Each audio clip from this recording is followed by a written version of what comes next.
Hello, and welcome to another episode of Retrospective Gaming. In this episode, we'll be covering the classic Fallout.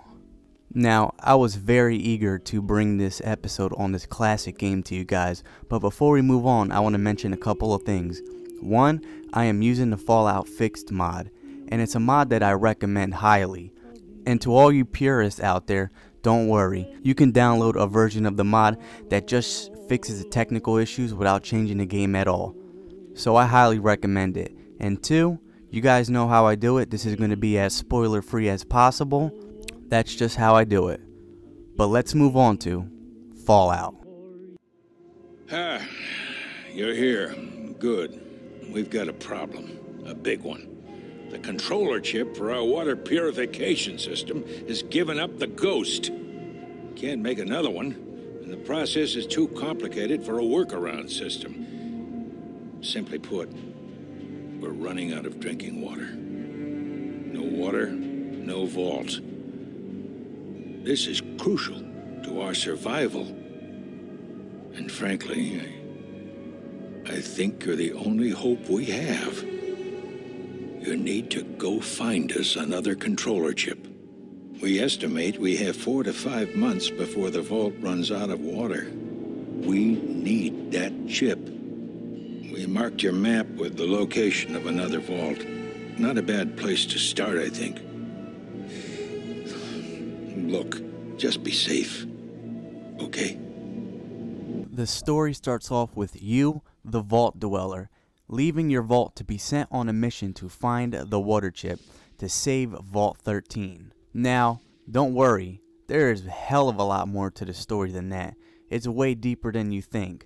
And I won't try to spoil much, but I will let you know a couple of things. It involves bigotry and super mutants. A lot of them. What I really love about the story is the impact your choices make on the world. There are different endings and different ways to go about the story in Fallout, and I truly love that. But one thing that really stuck in my head is that when you finally meet the entity that is behind this big conspiracy, and you finally get to have a conversation with him, that conversation in itself was really deep and it stuck with me. To figure out his motive, to figure out why is he doing everything, just to get his perception of what's going on in the world and how he views things. It was very odd and it was very eerie, and it stuck with me even after I beat the game. And that's the great thing about Fallout. And let me tell you, this game stumped me a lot. There was a lot of situations in the story that it really took me truly, and I mean truly, thinking to figure out a solution to the problems. An example was at the Mariposa military base, hope I said that right, in dealing with the force fields.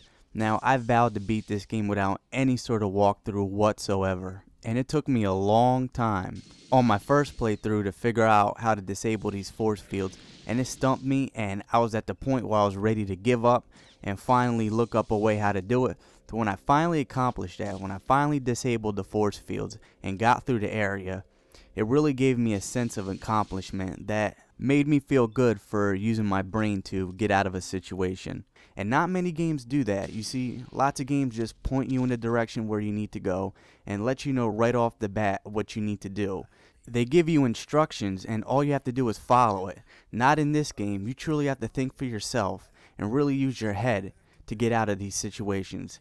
And that's what I loved about Fallout. And one small minor thing I want to talk about, and it impacted me in a big way, is the town of Shady Sands.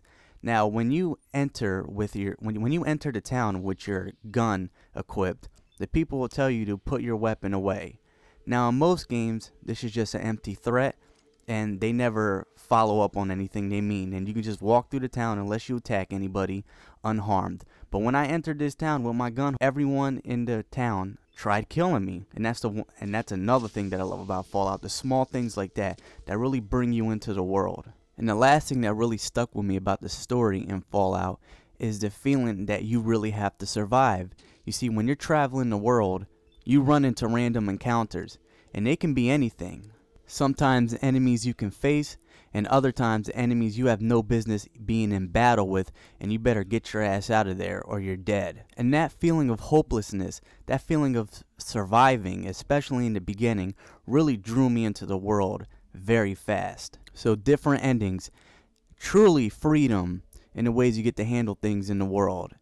And the dialogue really stuck with me, and certain parts of the game I will probably remember for the rest of my life.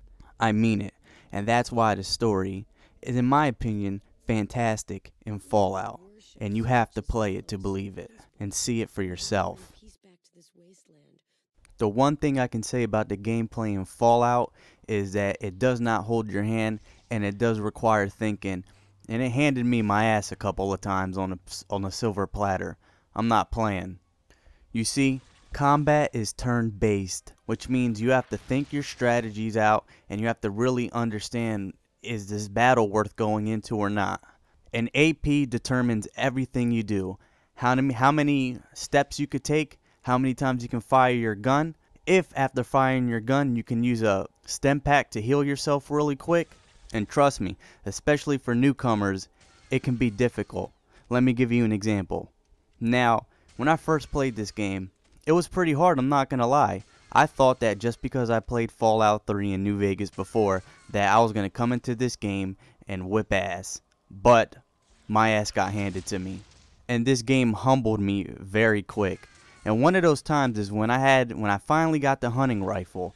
I really thought I was on top of the world, and I really thought I was going to do some serious damage until I encountered some super mutants, and all it took was a couple of turns. A super mutant with a minigun tore me limb from limb and left me dead, and me being a dummy, I forgot to save, and my last save was about an hour and a half ago. And that's what it comes down to in Fallout 1 in terms of gameplay. Thinking, and knowing that in some battles, it is better to run away, and to really think about the character you want to make, because it really does help you out in the long run if you really think about the type of character you want to make in the beginning. One thing else that I want to add is that I was amazed by the amount of guns that they had in this game.